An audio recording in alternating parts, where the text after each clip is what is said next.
Estamos começando mais um programa Psiquiatria Sem Fronteiras.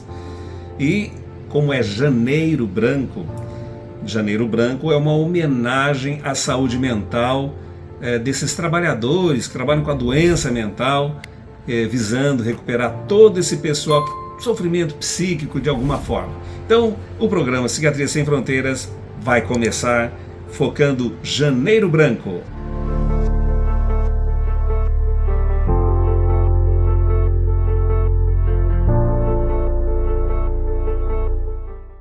No programa de hoje, vamos entrevistar o professor Marcos Ferraz, o coordenador de saúde mental de São Paulo, Marcos Ferraz, o presidente da BP, Marcos Ferraz.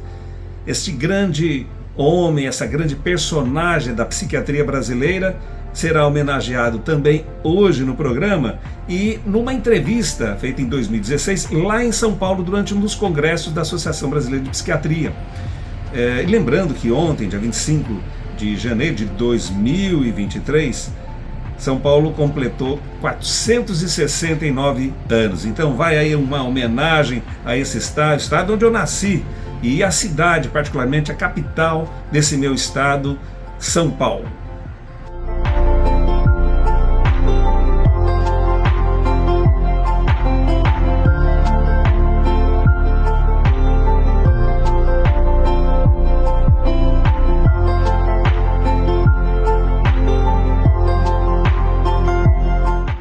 Marcos, está lançando um livro, A História da Psiquiatria no Brasil, Um pouco de São Paulo e Estudo de Caso.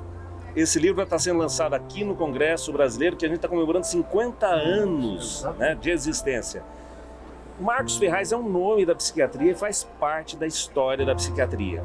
Qual a importância desse livro? Que contribuição que esse livro está trazendo para nós? Na verdade, ao chegar aos 78 anos, realmente eu participei de todos os movimentos, particularmente políticos e científicos da universidade e do Brasil, que viveu uma época dificílima, que foi a ditadura militar, depois a redemocratização. Então, esse livro resgata um pouco a questão de como se fez a reforma das ações na área de psiquiatria, que erradamente se chama de reforma psiquiátrica, porque não se reforma a psiquiatria, a clínica médica, a cirurgia, não se reforma, e sim as ações pertinentes a essas áreas. Então, começamos nesse livro colocando que no Brasil a história da psiquiatria começou já um pouco tardiamente. Veja que as duas faculdades de medicina são com a vinda de Dom João VI no Brasil. Ele chega aqui, faz na Bahia, depois logo a seguir, no mesmo ano, ele faz no Rio de Janeiro, as duas primeiras faculdades. Só nos anos 1800 é que a psiquiatria se torna passa a ser ensinada de forma articulada, particularmente no Rio de Janeiro, aonde começa-se a ter já os primeiros professores. E como o Rio de Janeiro era a capital do Brasil, é lá que se começava a discutir a psiquiatria nos moldes ainda do que vinham da Europa, que vinham ainda particularmente da França, da Alemanha, de tal maneira que a psiquiatria foi devagarinho se colocando como uma especialidade. A antipsiquiatria coloca sempre o psiquiatra na berlinda, dizendo que vigiar e punir, certa vez eu li um livro dizendo que a função do psiquiatra seria lidar com a sociedade em defesa da burguesia, sem entender, claro, que a psiquiatria, que ele se referia a isso, a Foucault, se falava na época de Luís XIV, o Rei Sol, L'État c'est moi, de que, na verdade, a psiquiatria foi evoluindo, a psiquiatria de Pinel, posteriormente toda a história francesa, depois a história alemã, Kraepelin, ela chega no Brasil, já como eu falei, um pouco tardiamente, mas de qualquer forma ela se faz nos grandes asilos. Eu discuto, por exemplo, que a função do asilo nosso, e foi um colega nosso, um trabalho comum, que nós discutimos a história do asilo no Brasil. Asilo na Europa, por exemplo, o hospício, melhor dizendo, a palavra hospício, tem a ver com hospitalidade, tem a ver com a parte das pessoas que faziam grandes deslocamentos, e também servia para ficar com os pobres e com problemas. No Brasil, a palavra hospício, como nós não tivemos nada importante com relação a grandes movimentos sociais envolvendo viagens e tudo mais, no Brasil a palavra hospício ficou só para pacientes psiquiátricos e particularmente derivados das Santas Casas de Misericórdia. Eu conto, por exemplo, no livro, que naquela época os pacientes mais pobres iam para as Santas Casas de Misericórdia e os mais ricos ficavam naquilo que se chamava na época de casas de doidos. Casas de doidos eram casas feitas por pessoas que podiam ter mais dinheiro, que mantinham a sua pessoa doente, a sua familiar doente, com algum cuidado numa casa ou num puxado qualquer da sua casa. Então essa era uma prática recorrente. A pergunta se faz, por quê? Porque nós estávamos numa época em que não havia nenhuma condição de atuar psiquiatricamente, sob o ponto de vista tanto farmacológico, como psicológico, como social. Nós não tínhamos capacidade para isso. Por quê? A enfermagem, por exemplo, estava ainda no pródromo da sua origem. A terapia ocupacional surgia com o nome de ocupoterapia, que era nos grandes hospitais psiquiátricos. A enfermagem psiquiátrica se formava também nesses grandes hospitais psiquiátricos. Portanto, e o que se tinha como medicação? Praticamente nada. Viramos o século, entra-se no século XX, e somente na década já de 20, 30, começam a surgir algumas coisas. E, particularmente, começa a aparecer o uso do cardiazol na década de 30, o uso, por exemplo, da eletroconvulsoterapia no fim da década de 30. E os trabalhos ligados a Freud, por exemplo, envolvendo a psicoterapia, ela vai lentamente se organizando, mas muito lentamente se organizando. Veja que Freud faz palestra nos Estados Unidos, mas Freud não chega ao Brasil, chega tardiamente. Ele chega no Brasil, a primeira manifestação objetiva então, com o fundador da nossa psiquiatria, né? E que você pega e trabalha com a história da psiquiatria. Trabalha, por exemplo, no Juqueri, quem fundou o Juqueri. Ele começa a trabalhar com a noção de psiquiatria e Freud. É curioso. Professor Marcos Ferraz estava acabando de lançar, naquele momento da entrevista, o seu livro sobre a história da psiquiatria no Brasil. Muito legal a experiência dele, que viveu na pele como coordenador de saúde mental de um estado mais populoso do país e de um manicômio, dos maiores manicômios do país. Ele fez parte dessa transformação. Eu acompanhei de perto naquela época e é impressionante. Vamos ouvir essa entrevista e muitas peculiaridades que vale a pena conhecer a partir do professor Marcos Ferraz.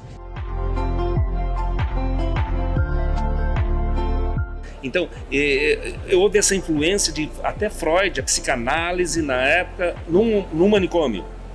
Mas a A doutrina de Freud no Hospital Franco da Rocha, no Juqueri, Então, olha só. Isso aí. Então, veja que Franco da Rocha é olhado como sempre um encarcerador de doentes mentais. Na verdade, era um homem culto, um homem extraordinariamente culto, e com isso ele pôde, veja, Franco da Rocha correspondia com Freud e escreveu então esse livro, né? E Freud leu, pôde ler e mandou sugestões, inclusive de mudança de título, etc., porque o primeiro título era o pansexualismo, na doutrina de Freud. E Freud não gostou do termo pansexualismo. Então ele fez uma recomendação, ele remodelou o seu título, foi publicado e então você pega, por exemplo, nesse instante, você percebe que o Juqueri guardava o quê? A cultura local, a cultura da época, se correspondendo com Freud, correspondendo com toda a escola francesa e particularmente a escola tanto a francesa como a alemã.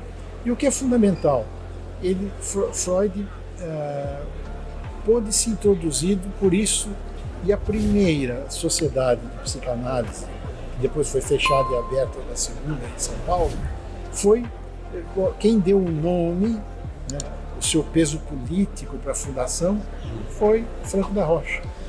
Doutor Marcos, teve uma época que, por influência da filosofia e da psicanálise, chegou-se a pensar em separar a psiquiatria da medicina.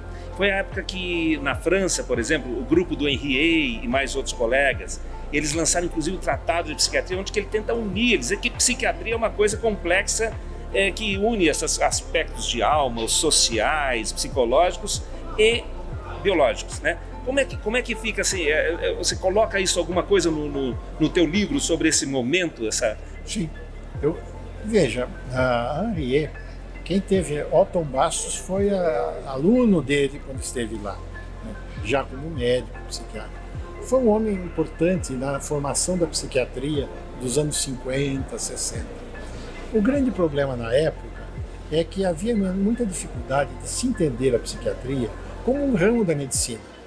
É um ramo da medicina que tem lados importantes como a própria filosofia, como a psicologia, com a assistência social, com a enfermagem.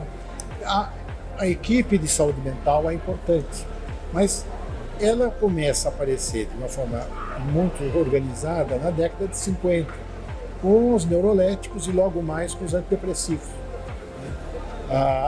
Então, quando você surjam neuroléticos e antidepressivos, começa a cair as taxas de internação no mundo inteiro, menos no Brasil.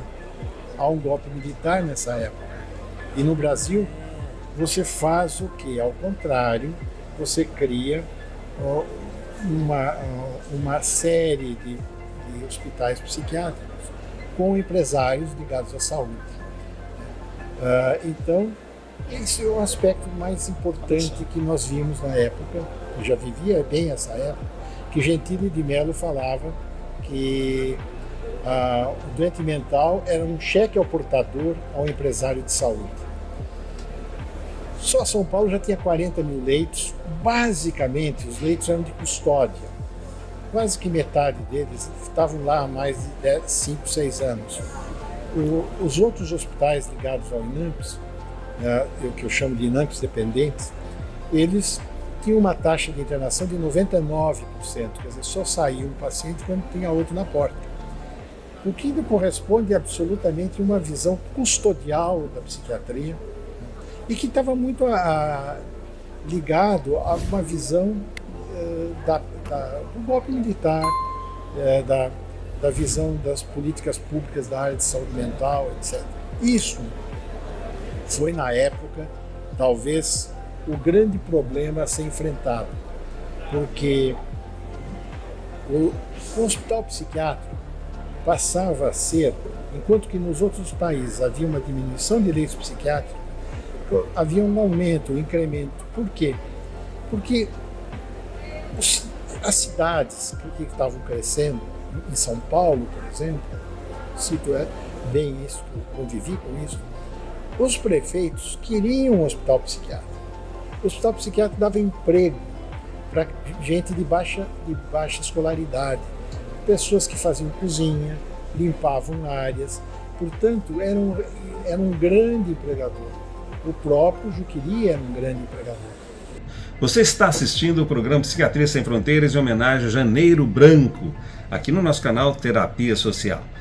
Entrevista com Marcos Ferraz. Veja que naquela época ele já fala também da polarização, né? Quando você é muito, na política, por exemplo, muito direitista, você fomenta o aparecimento do extremismo para o lado esquerdo e vice-versa.